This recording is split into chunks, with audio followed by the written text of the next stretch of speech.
زندگی میں وہ ٹائم ہوتا ہے، اور پردیس میں رہنے والا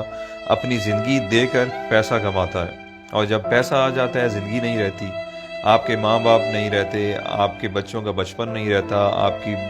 بیوی بوڑھی ہو جاتی ہے، آپ کے دوست یار آپ سے جدا ہو جاتے ہیں، آپ اپنا علاقہ، خوشی غمی سب چیزوں سے دور ہو جاتے ہیں، آپ کی زندگی صرف ایک پیسہ کمانے والی مشین بلکہ ATM مشین بن کے رہ جاتی ہے۔ آپ مہینے کے مہینے اس سے پیسے نکالتے ہیں اور گھر بھیج دیتے ہیں، یہ آپ کی زندگی ہے۔ پردیسی بندہ جب 1-2 سال بعد گھر واپس جاتا ہے تو اسے سب کی شکلیں تبدیل ملتی ہیں، بچے بڑے ہو گئے ہوتے ہیں، جو جوان ہیں وہ بوڑھے ہو گئے ہوتے ہیں، اور اس سے بڑا ظلم کیا ہوگا کہ وہ جب واپس آتا ہے ملک سے، آتے ٹائم گھر والوں کو کہتا ہے اچھا میں چلتا ہوں، 2 سال بعد فلاں مہینے میں آؤں گا۔ اس سے بڑی زیادتی اور کیا ہو سکتی ہے؟ اتنا مجبور ہے کہ 2 سال بعد اس کو آنا ہے، وہ اپنی مرضی سے آ بھی نہیں سکتا۔ اچھا، جب ہم پردیسی چھٹی جاتے ہیں تو گھر والے بھی مہمان کی طرح ٹریٹ کرتے ہیں، آپ کی صحیح غلط ہر بات مانتے ہیں کہ 10-15 دن کے لیے آیا ہے، جو کہتا ہے سن لو، اور دوسرا پیسے بھی تو دیتا ہے۔ میں نے بہت سارے پردیسی لوگوں سے ڈسکس کی ہے، جب وہ 30-35 سال گزارنے کے بعد ملک واپس لوٹتے ہیں تو ان کے بچے بھی ان کی عزت نہیں کرتے، کیونکہ انہیں آپ کی عادت نہیں ہوتی ہے۔ وہ کچھ دن بعد کہنے لگے کہ ابا باہر ہی ٹھیک تھا،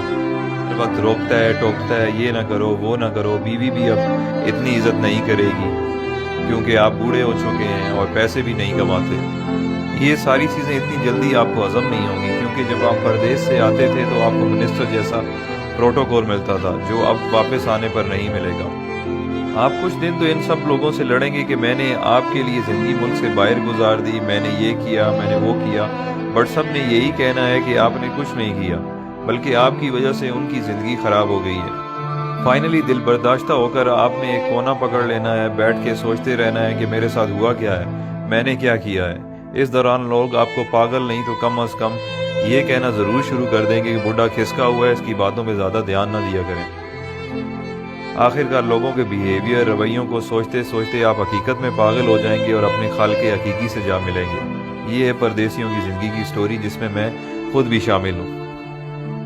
جو پردیس میں رہتے ہیں وہ میری باتوں کو اچھی طرح سمجھ رہے ہوں گے، کیونکہ جس پہ گزرتی ہے وہی جانتا ہے۔ اب آپ مجھے بتائیں اچھا فیصلہ کیا ہے؟ ایک طرف پیسہ، صرف پیسہ اور صرف پیسہ ہے، اور دوسری طرف زندگی جس میں ماں باپ ہیں، بچے ہیں، بیوی ہے، دوست یار ہیں، اپنا ملک ہے، سب کچھ ہے۔ اللہ تعالیٰ نے ہمیں اتنے عظیم لیڈرز دیے تھے جن کی وجہ سے ہمیں اپنا ملک مل گیا، بٹ اس کے بعد بدقسمتی سے ہمیں اتنے بے ضمیر لیڈرز ملے ہیں کہ ہم اس ملک میں رہ نہیں سکتے، ہمیں کام کے لیے، روزگار کے لیے ملک سے باہر آنا پڑتا ہے، جبکہ ہمارا ملک وسائل سے مالا مال ہے، بٹ ہم پاگلوں کی طرح جیے فلاں بس نعرے لگانے کے قابل ہیں، اور یہی ہماری اوقات ہے۔ جس دن کرپٹ لیڈرز کو آپ نے جوتے مارنا شروع کر دی، اس دن آپ کو کمانے کے لیے ملک سے باہر نہیں آنا پڑے گا۔ یہ کرپٹ لیڈرز اپنی اولاد کی غیر موجودگی میں علاج تک نہیں کرواتے، اور ایمانداری سے پردیس میں ایک محنت مزدوری کرنے والا غریب انسان اپنے ماں باپ کے جنازے پہ نہیں پہنچ سکتا۔ آپ کبھی تجربے کے طور پر 1 گھنٹہ انٹرنیشنل ایئرپورٹ پر ارائیول اور ڈپارچر میں گزار لیں، آپ لوگوں کو اندازہ ہو جائے گا کہ پردیس میں رہنے والے اور ان کے گھر والے کس تکلیف سے گزر رہے ہیں۔ یہ ساری باتیں کرنے کا مقصد ہرگز یہ نہیں ہے کہ میرے پردیسی بھائی آج ہی نوکری چھوڑ دیں اور اپنے ملک واپس چلے جائیں۔ میں صرف یہ سمجھانا چاہتا ہوں کہ آج سے پلاننگ کریں اور باہر رہتے ہوئے کوئی چھوٹا سا کام اپنے ملک میں شروع کر دیں، تاکہ کچھ عرصے بعد اپنے ملک واپس آنے کے قابل ہو جائیں۔ کہ اتنے وسائل ہو جائیں کہ آپ واپس آ جائیں، کیونکہ 30 سال بعد بھی آپ کو پاکستان واپس جا کر کوئی نہ کوئی کام کرنا پڑے گا گزارا کرنے کے لیے، تو آج سے کیوں نہ شروع کیا جائے۔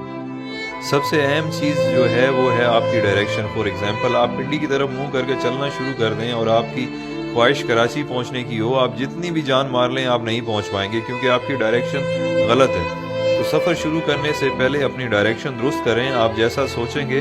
جیسا چاہیں گے، اللہ تعالیٰ اسی سے آپ کو نوازے گا۔ تو بڑا سوچیں، بڑا خواب دیکھیں۔ جب دینے والے نے کوئی حد، کوئی پابندی نہیں لگائی تو ہم خود کو کیوں لمیٹڈ کریں؟ بزنس ہو، ایجوکیشن ہو یا نوکری ہو، سکسیس آپ کو اس فیلڈ میں مل جائے گی، بٹ دیکھنا یہ ہے کہ جس کی جستجو آپ کر رہے ہیں یا جو خواب آپ دیکھ رہے ہیں اس کی اہمیت، ویلیو کیا ہے۔ اگر آپ کی خواہش پڑھ لکھ کر سرکاری نوکری کرنا یا ٹائی والی نوکری حاصل کرنا جسے آپ وائٹ کالر کہتے ہیں، یا آپ بزنس اس پرپس کے لیے کر رہے ہیں کہ چلو سکون ہوگا، کچھ کام نہیں کرنا پڑے گا، تو بھائی آپ کے خواب بہت چھوٹے ہیں۔ دنیا میں بہت کچھ ہے، کام ایسا سلیکٹ کریں کہ اگر آپ منزل پر پہنچ جائیں تو آپ اپنے اور اپنے گھر والوں کے ساتھ ساتھ خاندان، محلے، گاؤں، شہر اور معاشرے کے لیے فائدہ